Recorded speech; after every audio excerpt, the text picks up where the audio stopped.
Estudo do livro de Números, a partir do capítulo 18. Dízimos para os levitas. Em vez da herança na terra, os levitas vão receber os dízimos por seu serviço no tabernáculo. Os dízimos já são mencionados em Gênesis 14:20 e 28 e 22, mas agora pela primeira vez são designados para o sustento dos levitas. Alguns estudiosos identificaram uma contradição em Deuteronômios 14, 22 e 29, em que por 2 anos os dízimos são consumidos pelos adoradores no santuário, sendo os levitas convidados a participar, e no 3º ano os dízimos são consagrados em casa para os levitas, órfãos, viúvas e estrangeiros.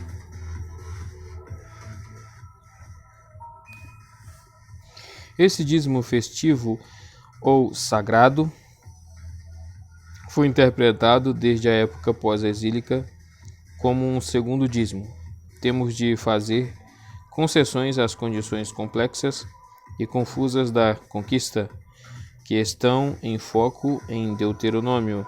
O tópico é tratado na ISBE, artigo Título Dízimo, página 2987. Se qualquer outro israelita se aproximar da tenda do encontro para realizar a tarefa sacerdotal, ele sofrerá as consequências do seu pecado e morrerá. As tarefas associadas à tenda do encontro devem ser realizadas pelos levitas. Letra D. O dízimo dos dízimos 18, 25 ao 32. Assim como o povo dá 1/10 para os levitas devem dar 1/10 daquele dízimo a Arão. Aos sacerdotes, a oferta deles deve ser vista como se eles mesmos estivessem produzindo o cereal e o vinho. A parte sagrada que os levitas devem separar para Javé deve ser a melhor parte das ofertas que receberem. Qualquer lugar, versículo 31, versículo 32, se eles não derem ao Senhor o dízimo da melhor parte que recebem, serão culpados e terão de morrer, pois estão profanando as coisas sagradas, ao reter para si o que deveriam dar aos sacerdotes. 2. A ordenança da novilha vermelha, 19, do 1 ao 22. O capítulo trata do ritual da novilha vermelha. Não sabemos quando foi iniciado esse ritual, mas está associado geralmente com a mortandade em 16:49. Visto que a purificação pelos métodos usados até então não seria suficiente, mas confira o comentário de 8:7 e vê outras referências à profanação por meio dos mortos num comentário de 5:1.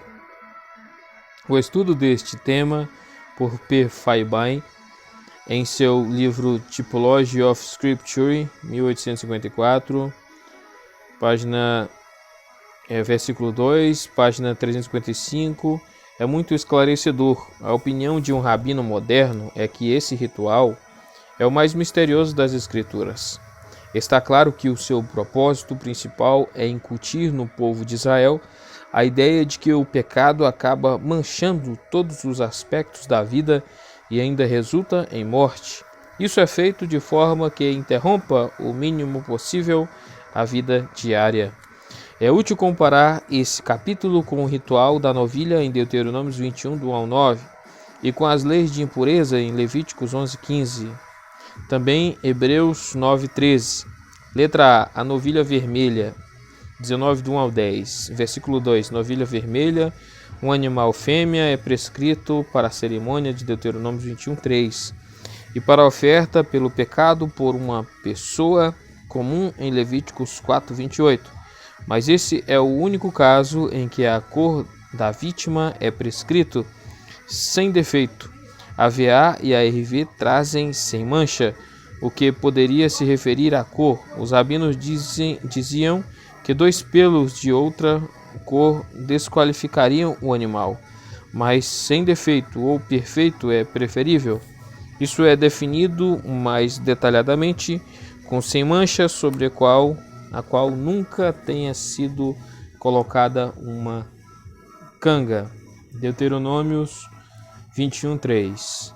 2 Samuel 6:2. Ou porque a canga poderia danificar o animal, ou, o que é mais provável, porque teria de ser consagrado a Deus e não poderia ser usado para propósitos profanos.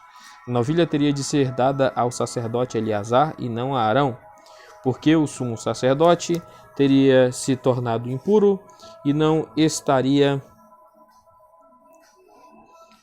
habilitado a cumprir suas funções sacerdotais.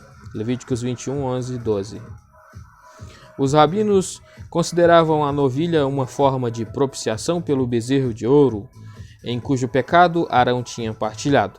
A novilha deveria ser sacrificada fora do acampamento, na presença de Eleazar. A nebe traz a leste dele. A referência ao acampamento pressupõe o deserto como lugar de observância inicial.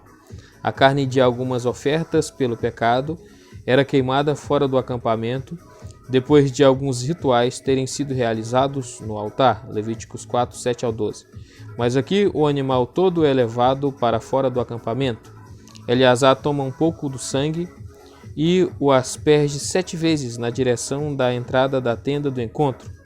Mas aparentemente ele ainda está fora do acampamento. Isso sem dúvida serve para mostrar que, no final das contas, a purificação vem de Deus e da tampa da arca do tabernáculo 7 vezes sugere completude. Versículo 6. Madeira de cedro, hisopo e lã vermelha. O cedro era considerado um símbolo da pureza, livre de corrupção. A lã vermelha, símbolo de vida e de saúde. E do hisopo se pensava que tinha poderes medicinais. Outras ideias têm sido sugeridas, mas não podemos ter certeza absoluta. Em Levíticos 14:4, o uso é diferente. Compare o versículo 7 com Levíticos 11:25, 28, 40, etc. O contato com a novilha tornava impuro, porque ela era uma oferta pelo pecado. Versículo 8, Levíticos 16:26. Um homem que esteja cerimonialmente puro deve colocar as cinzas fora do acampamento. Versículo 3, num local puro. Levíticos 4:12, para uso na água da purificação. 8:7, Zacarias 13:1. Para a purificação de pecados. Versículo 9. Literalmente é pecado. A VA e a RV trazem oferta pelo pecado. Confira o versículo 17. O valor das cinzas era derivado da sua associação com a oferta pelo pecado. O contato com as cinzas torna a pessoa que as recolhe impura, visto que a impureza do povo, anteriormente transmitida à novilha, era considerada como estando concentrada nas cinzas. Speaker's Commentary, Decreto Perpétuo. A regulamentação anterior é obrigatória perpetuamente. A única ocasião em que se menciona o seu uso é em 31:19-24. A Mishnah afirma que somente 7 novilhas vermelhas foram sacrificadas. A última novilha vermelha foi oferecida no período do sumo sacerdote Ismael ben Fiabe, 58 a 60 d.C. Estrangeiros residentes, confira 9:14. Letra B, impureza pessoal, 9 do 11 ao 13. Qualquer homem que se tornasse impuro ao tocar um cadáver humano seria impuro por 7 dias. Ele teria de purificar-se, despecalizar-se, assim também nos versículos 13 e 20. Confira 8:21. No terceiro e no sétimo dia, no terceiro e sétimo dia, ponto. A impureza também durava 7 dias no caso do nascimento de um menino e da menstruação e outros fluxos. Levíticos 15:13. De acordo com Keil, a escolha do terceiro e do sétimo dia ocorreu simplesmente em virtude do significado dos números em si. Confira artigo number em NBD, escrito por R.A.H. Gunner. A impureza causada por tocar o cadáver de um animal durava apenas até a noite. A morte de um ser humano era resultado direto do pecado, e assim o sentido da separação de Deus era ainda mais marcante. Por isso, a duração maior da impureza. Se uma pessoa negligenciasse esse ritual, profanava o tabernáculo e era eliminada de Israel, porque a água da purificação não foi derramada sobre ele. Eles profanariam o tabernáculo ao se associar com ele na sua impureza. Levíticos 15:31. Letra C. Impureza na tenda ou no campo. Um cadáver na tenda torna tudo que está nela impuro, até mesmo os recipientes que não estivessem bem fechados. Estes seriam tornados impuros por meio do ar. Levíticos 11:32. Os rabinos equiparavam a tenda com a casa, e assim a Septuaginta substitui tenda por casa. Um sacerdote teria permissão para entrar somente no caso de um parente próximo, e o sumo sacerdote nunca teria permissão para isso. Levíticos 21, do 1 ao 4. No caso, o contato com um cadáver, com um osso ou um túmulo torna a pessoa impura. Versículo 16. Para evitar essa impureza, mais tarde os túmulos foram caiados de branco. Mateus 23:27 e Atos 23:3.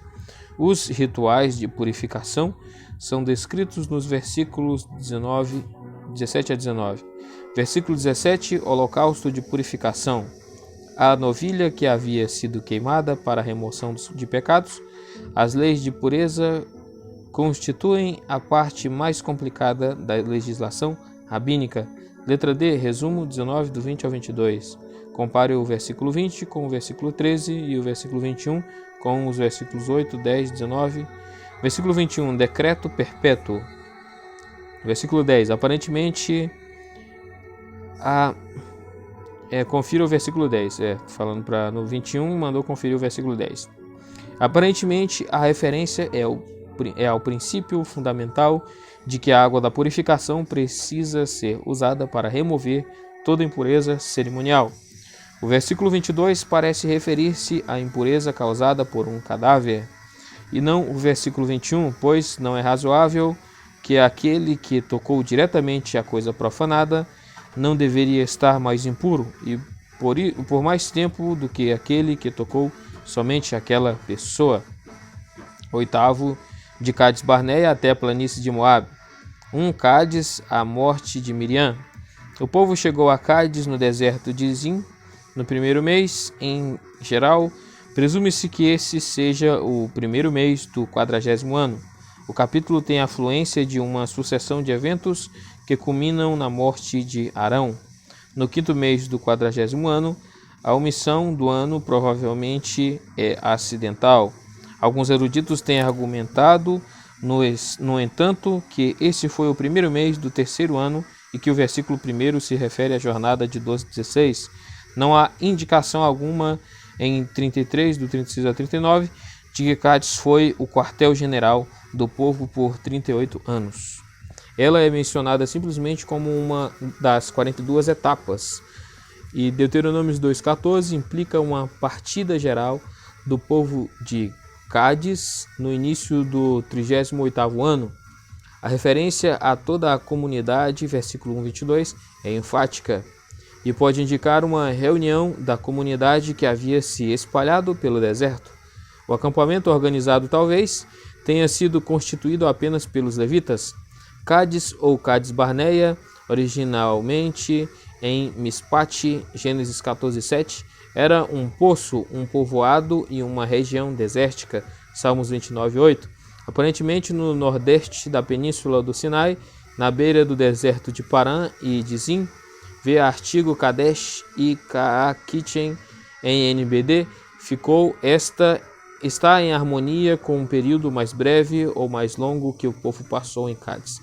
Com base em 33 e 38, podemos concluir que foi 3 ou 4 meses. O luto por Miriam e a espera pela resposta do rei de Edom Versículo 14, podem ter causado a demora. O texto não nos diz nada acerca das circunstâncias da morte de Miriam. Se o 40º ano está em vista, ela deveria ter cerca de 130 anos de idade. Êxodos 2:4 e Deuteronômios 34:7. Número 2, a murmuração do povo, 20, do 2 ao 5. Versículo 2, não havia água. Não há menção de falta de água durante a primeira parada em Cádiz. Pode ter havido agora uma falta temporária do suprimento. Versículo 3, quando os nossos irmãos caírem mortos perante o Senhor, aparentemente a referência é àqueles que foram mortos na rebelião de Corá. Capítulos 16 e 17, por meio da visitação do Senhor, Quinox. Terceiro, fale aquela rocha. Capítulo 20, do 6 ao 13. Moisés e Arão retiraram-se da comunidade murmuradora e foram para a tenda do encontro, onde caíram no chão com o rosto em terra. E a glória do Senhor lhes apareceu. Moisés recebe a ordem de pegar a sua vara e falar à rocha, e ela verterá água. No entanto, em vez de falar à rocha, Moisés bateu na rocha 2 vezes com a vara. Mesmo assim, a água jorrou, mas por causa do seu pecado, Moisés e Arão não têm permissão para conduzir o povo para dentro da terra prometida. Esse trecho deve ser comparado com o incidente em Êxodo 17, 4 ao 7, que ocorreu pouco depois de eles saírem do Egito. As semelhanças entre os dois eventos são muito menores do que as diferenças e não há justificativa para considerá-los duplicação do mesmo evento. Não há nada de extraordinário no fato de haver uma nova ocorrência de falta de água no deserto. Êxodos 15, 22, Números 21, 4. Não há indicação de violência feita contra a rocha quando Moisés bateu nela. Moisés bateu na rocha com a vara com que bateu no Nilo. Êxodos 17, 5. É evidente que quando transformou a água do Nilo em sangue, o que estava em questão não era a violência. A razão de bater na rocha foi para que o povo o reconhecesse novamente como o detentor de poderes sobrenaturais e miraculosos. Keil. Não há nenhum paralelo verdadeiro com o incidente descrito por C.S. Jarvis, Yesterday and Today in Sinai, 1931, página 156, em que um sargento da corporação Camelos do Sinai fez brotar água da rocha ao cavar furiosamente com sua pá. A Endershey Bible Story, versículo 1, 1875, páginas 186 e 187. Diz que parece estranho que Moisés tenha sido orientado a levar a vara, se não iria usá-la, mas a vara era o símbolo do poder divino. Em Êxodos 17:6, Moisés bateu na rocha, mas nos versículos 9 ao 12 do mesmo capítulo ele simplesmente segurou a vara. A presença da vara protegia o povo de confundir a verdadeira fonte do milagre. Paulo se refere a esses incidentes em 1 Coríntios 10:4. Alguns estudiosos têm sugerido que ele estava seguindo a tradição rabínica, segundo a qual uma rocha literal estava seguindo o povo, mas Paulo fala de uma rocha espiritual e sobrenatural, Cristo. Se ele tinha a lenda rabínica em mente, aplicou-a à sua maneira. No que consistiu o pecado de Moisés? A explicação é dada no versículo 12 e em Salmos 106, 33. Ele não creu em Deus para honrar a santidade de Deus à vista dos israelitas. Parece que ele não acreditou que Deus faria um milagre sem que batesse na rocha, e assim perdeu uma oportunidade maravilhosa de demonstrar a santidade de Deus, pois a santidade de Javé é a sua supremacia, sua soberania, sua glória, a sua essência como Deus. Portanto, santificar Javé é afirmar, reconhecer ou destacar o seu ser como Deus e sua glória e seu poder supremos, a sua reivindicação de ser soberano. ISBE, artigo Santificação, página 2682. provocaram a ira de Deus junto às águas de Meribá, e por causa deles Moisés foi castigado. Rebelaram-se contra o Espírito de Deus, e Moisés falou sem refletir. Salmo 106, 32. Está claro que as palavras de Moisés foram irrefletidas. Ele não estava tão errado no que disse, mas na forma em que falou. Se o povo não estava se rebelando exatamente nesse momento, estava perto disso. E ao dizer, será que teremos que tirar água desta rocha para lhes dar? Versículo 10, Moisés estava repetindo o que o Senhor havia dito a ele no versículo 8. E o nós, sujeito de teremos, não é enfático. Parece que ele estava convicto de que Deus não lhes daria água, pois eles não a mereciam, e que, portanto, ele não estava honrando a Deus ao transmitir ao povo um conceito errado do caráter de Deus. Apesar da desobediência de Moisés, a rocha forneceu água com fartura, e o Senhor manifestou a sua santidade entre eles. Mas Moisés e Arão foram proibidos de conduzir o povo para a terra prometida, mostrando assim que a bênção nem sempre é prova da aprovação divina. Por causa deles, Moisés foi castigado. Salmo 106, 32. Se a incredulidade de Moisés tivesse ficado sem castigo, o povo teria endurecido seu coração na sua própria transgressão. Por causa deles, portanto, era impossível deixar passar a situação. Comentário de Dumelow. Não está claro em que consistiu a culpa de Arão. Evidentemente, ele foi junto com Moisés, sem tentar interferir ou discordar. 4 Edom 20, do 14 ao 21. Israel havia recusado a oportunidade de invadir Canaã pelo sul, o caminho mais fácil e mais curto. Assim, Deus o enviou pelo caminho mais longo em volta da terra pelo leste. Deuteronômio 2:1. Pediram a Edom que lhes permitisse passagem pela terra dele. Deuteronômio 2:6, em que a proposta é atribuída à ordem divina, e Juízes 11:17, em que se inclui Moabe, e Números 21, 21 e 22, em que mais tarde se faz um pedido semelhante a Seom, rei dos amorreus. Os edomitas eram descendentes de Esaú, o irmão de Jacó. Versículo 16.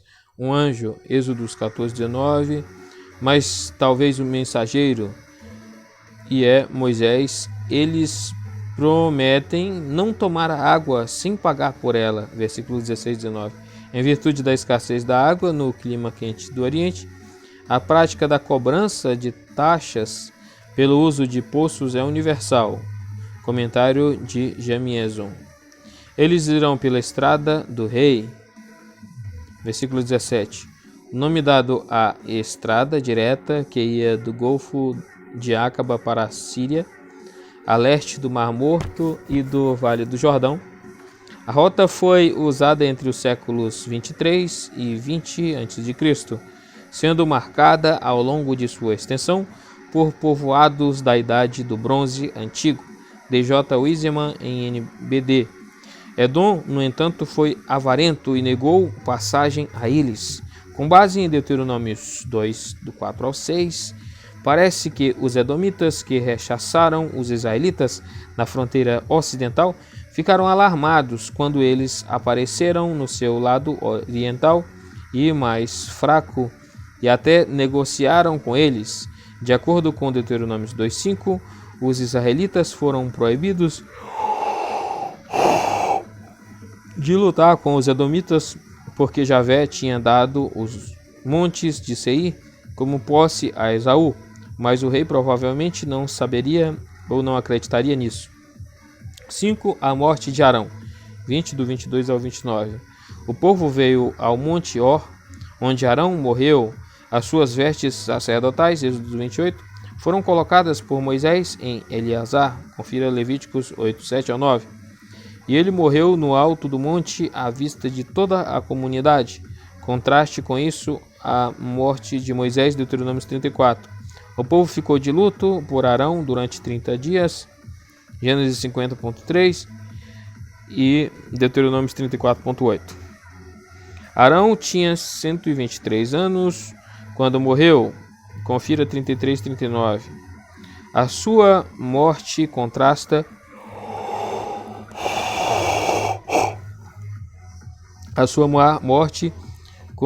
com o sacerdócio permanente do nosso Senhor. Hebreus 7:23. Deuteronômio 10:6. Diz que ele morreu em Moserote, em Números 33:30.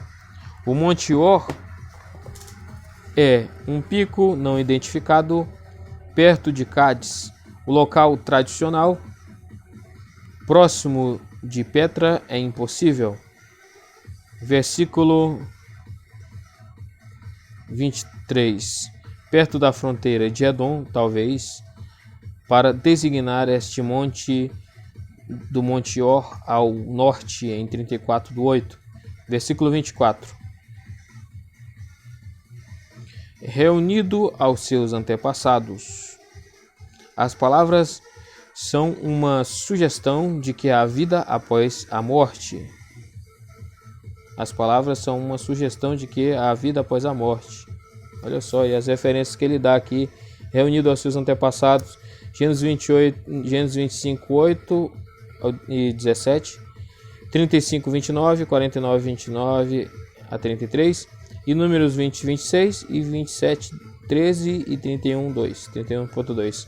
As palavras são uma sugestão de que há vida após a morte. Em 27:13 são usadas a respeito de Moisés, que foi enterrado isolado de outros túmulos, e em Gênesis 49:33 e 50 do 1 ao 6 existe clara distinção entre essa expressão e o enterro.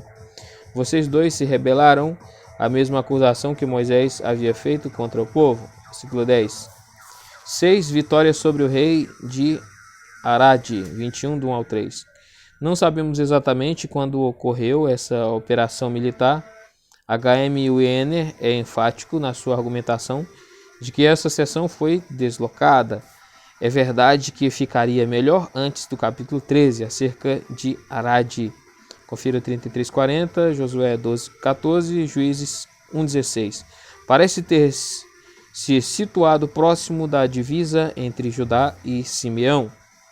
Acerca de Negueb, confira 13:17, Atarim é o nome de um lugar em ou próximo de Azazon Tamar, versículo 3, Ormá, da mesma raiz que vem destruir, nos versículos 2 e 3. Completamente consagrado a Deus. Confira 14:45, Deuteronômio 1:44 e Josué 12:14. A vitória aqui contrasta com a derrota de 14:45. Ver comentários de Juízes 1:17, Adlock e CC. No entanto, sugerem com boa base que a palavra é usada aqui para se referir ao distrito. 7. As serpentes venenosas, capítulo 21, do 4 ao 9. Versículo 4. O povo ficou impaciente no caminho. Essa era uma das partes mais difíceis e quentes da peregrinação. Além disso, tinham dado as costas para Canaã e talvez estivessem ressentidos porque não podiam atravessar a terra de Edom. A nova geração não era muito diferente da velha e se queixou contra Deus e contra Moisés, descrevendo o maná como comida miserável. Confira 11:6, versículo 6. Então o Senhor enviou serpentes venenosas contra o povo. Foram assim chamadas em virtude da inflamação que causaram pela sua picada. Sabe-se que Arabá está repleta de serpentes mortais. A palavra hebraica é serafim, as que queimam. Serafim. Isaías 6:2. O versículo 7 contém a primeira confissão verdadeira do livro, mas em vez de se remover as serpentes, é dado um meio de cura em forma de serpente de bronze. Versículo 9. Semelhante às serpentes que os haviam picado. 1 Samuel 6:5 e João 3:14. Olhar para a serpente de bronze é um retrato da fé. Mais tarde, a serpente de bronze tornou-se um amuleto e foi destruída por Ezequias. 2 Reis 18:4. Em Sabedoria 16:6, a serpente de bronze é chamada de símbolo da libertação, pois todo o que se voltava para ela era salvo, não por aquilo que via, mas por ti, Salvador de todos.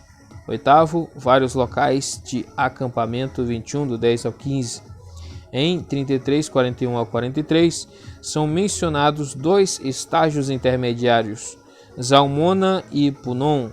Versículo 10, Obote, a identificação do local é incerta. Versículo 12, o vale de Zered, geralmente identificado com o Ad el-Eza, que corre para o Mar Morto a partir do sudeste.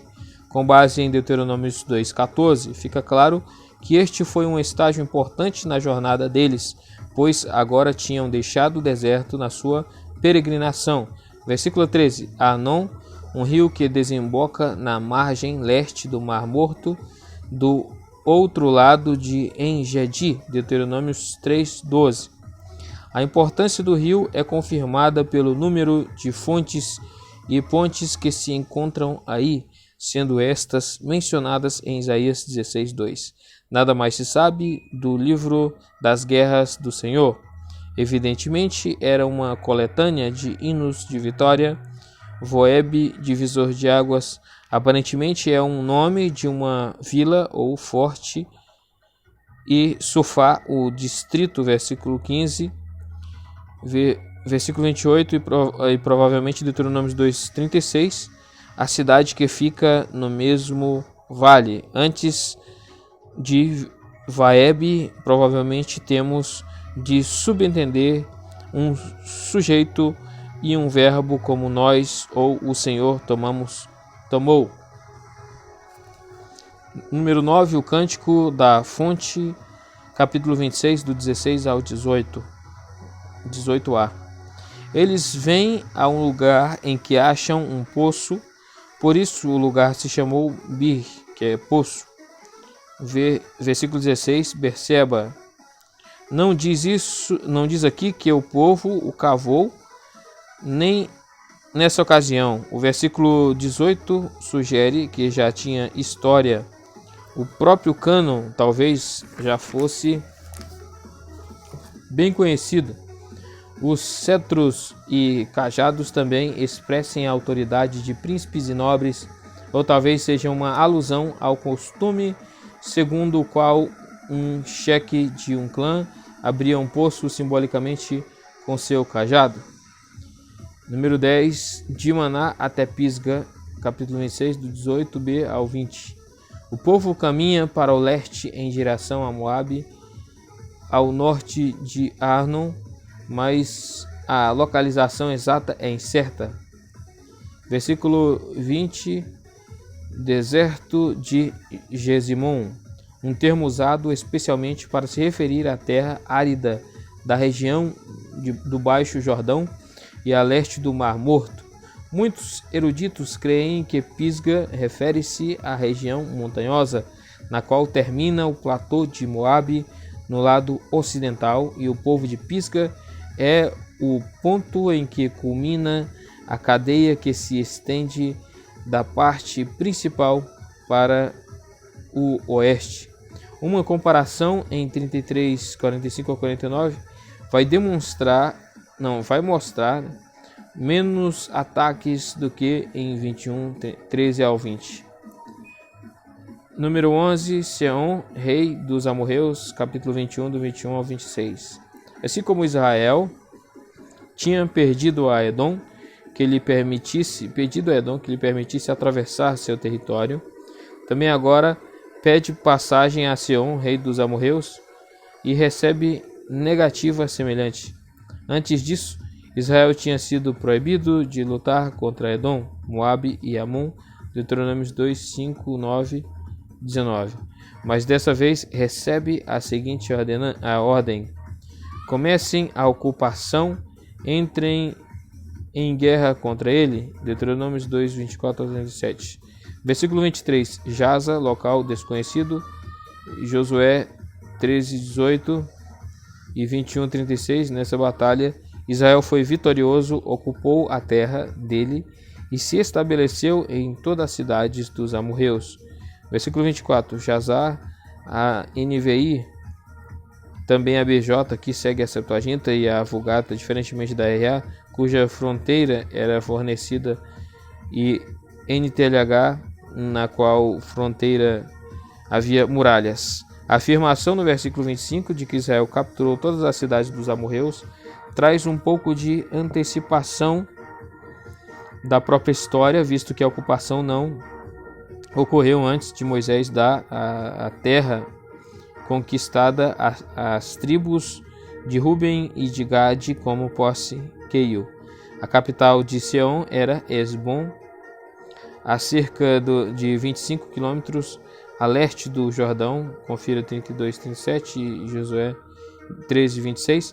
Seom havia ocupado o território dos Moabitas ao sul até o rio Arnon. Versículo 26. Ao norte, o seu território estendia-se até o Jaboque. 5 príncipes dos midianitas estavam sujeitos a ele. Versículo 24, com a espada. Êxodos 17, 13 e Deuteronômios 13, 15. No hebraico, essa frase é literalmente a boca da espada, da qual às vezes se tem deduzido que a ponta da lâmina da espada era considerada um tipo de boca, mas a ideia é de acordo com a capacidade da espada. Versículo 25 26. A referência às cidades nessa região é importante na determinação da data do êxodo. Houve muitos poucos assentamentos urbanos na Transjordânia durante vários séculos antes de 1950 e 1350 e 1300 antes de Cristo. J.A. Thompson, NBC, terceira edição. 12. Uma canção popular, capítulo 21, 27 ao 30. Versículo 27. Poetas. Cantores de canções populares.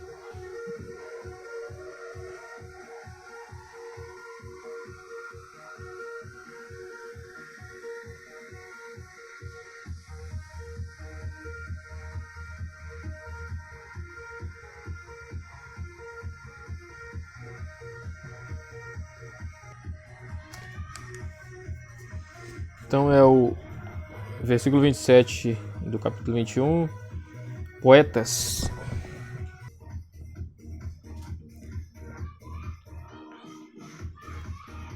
Versículo 27, então, do 21. Poetas. Cantores de canções populares. Trovadores. A canção parece celebrar em primeiro lugar a vitória dos amorreus sobre os moabitas e depois a dos israelitas sobre os amorreus. Os filhos de israelitas convidam os amorreus a voltar e fortificar a fortaleza demolida de seu rei Seom. Versículo 27. Enaltecendo a proeza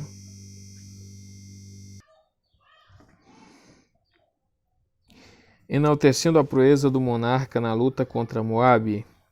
Versículos 28 e 29, a fim de destacar mais ainda o valor de Israel, diante do qual o invencível amorreu e sua fortaleza haviam caído para sempre. Versículo 28, fogo, a deflagração da guerra. Versículo 29, Camus, o principal deus dos moabitas. 1 Reis 11, 7. Adorado também pelos amonitas. Juízes 11, 24. Versículo 30. Dibon, a 6 quilômetros ao norte do rio Arnon. Medeba ficava a 6 quilômetros ao sul do Esbom. Aqui vem o 13. os amorreus e Og, rei de Bazã. 21 do 31 ao 35. Enquanto Israel estava acampado, Moisés enviou espiões para Jazar e os israelitas capturaram os povoados e cidades ao redor e expulsaram os amorreus. Com base em 32-35, sabemos que Jazar deve ter sido destruída porque a região em volta era muito fértil e apropriada para a criação de gado e assim atraiu as tribos de Ruben e Gade. Depois se voltaram para o norte e derrotaram Og, rei dos amorreus, em Bazã, em Edrei, e tomaram posse da terra dele. Ele pertencia à raça dos gigantes dos Refaíns. Edrei era uma das cidades reais, Deuteronômio 3:11. Houve outra Edrei no território de Naftali. O reino de Og tinha 60 cidades fortificadas, Deuteronômio 3:4. O seu território foi dado à metade da tribo de Manassés, Deuteronômio 3:13. Embora pareça ter sido ocupado gradualmente, nessa época Israel conquistou a terra dos amorreus, desde o ribeiro de Arnon até o monte Hermon.